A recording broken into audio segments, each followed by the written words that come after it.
the one thing that we did then, that we started the rat race across Germany. Mm-hmm.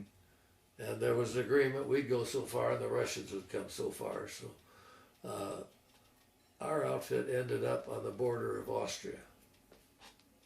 And it was a rat race. I mean, I'm going to tell you a little story about that. We had a call in, came through our headquarters, that there was a hospital in no man's land, a German hospital that had wounded, severely wounded Germans, Americans, French, British. In that hospital, they were out of all medical supplies. They had, they needed help badly. And during that rat race, the Germans just took off and ran, and if you couldn't run, that's where, one of the places you probably were. Yeah. But anyway, you're going to say that I'm an egotistic, but Captain Dye called me and he said, Barney, we got this situation. He said, here's the information on it. Here's the maps. Here's where it's located. He said, it's in no man's land. He said, we don't know where the Germans are. We know where we are, but we don't know where the Germans are. But he said, there haven't been any troops through there at all. And he said, we've got orders to go in and see what we can do to help. There was only one officer there, medical officer there, a little ahead of my story, but anyway, they gave me his name. He said, you're to contact this guy and see what we can do to help him. And so I got two vehicles together, one of them with 450s mounted, and the other one with 250s mounted, and we took off. Wow. Went through the first town, little towns. Wasn't a person to be seen. They had white things hanging out all the windows. We surrendered. So we kept right on going, went to the next town, and we met the Burgermeister there in pinstripe trousers and formal dress, surrendering the town to us, 8 men. 8 men and an officer.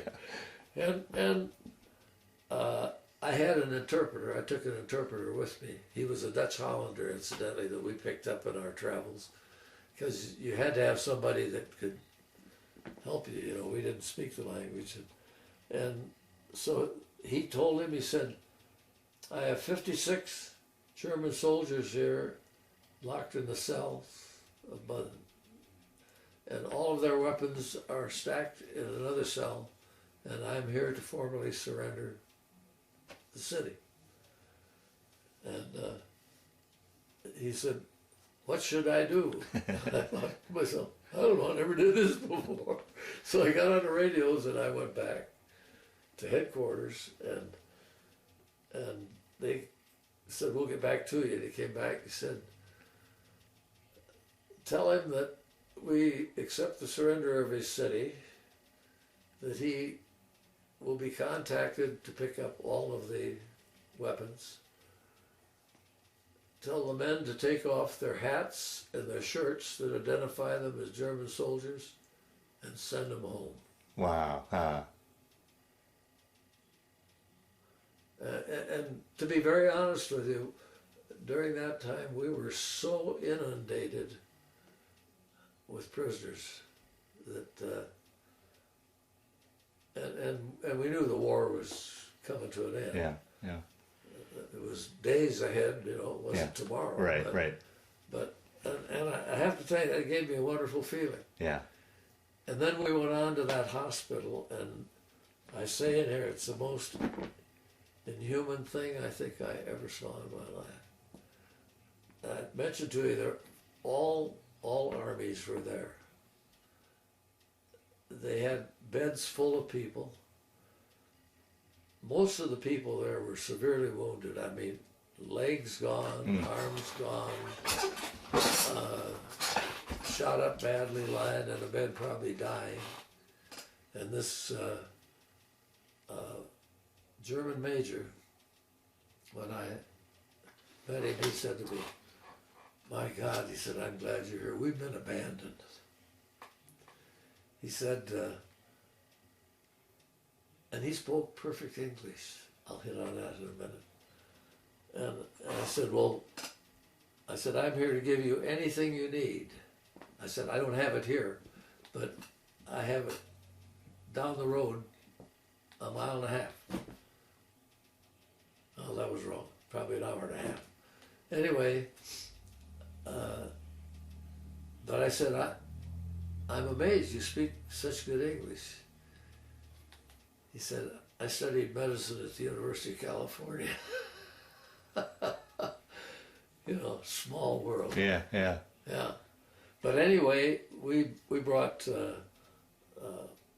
ambulances in, and we picked up our people, Americans, British, French people. We took them back if they were ambulatory. Now, when I say ambulatory, I mean they could be moved. Right. And we took him back with us. We left guys there with him, and we took him back with us, and he got medicine from the quartermaster there and everything he needed to take care of his people.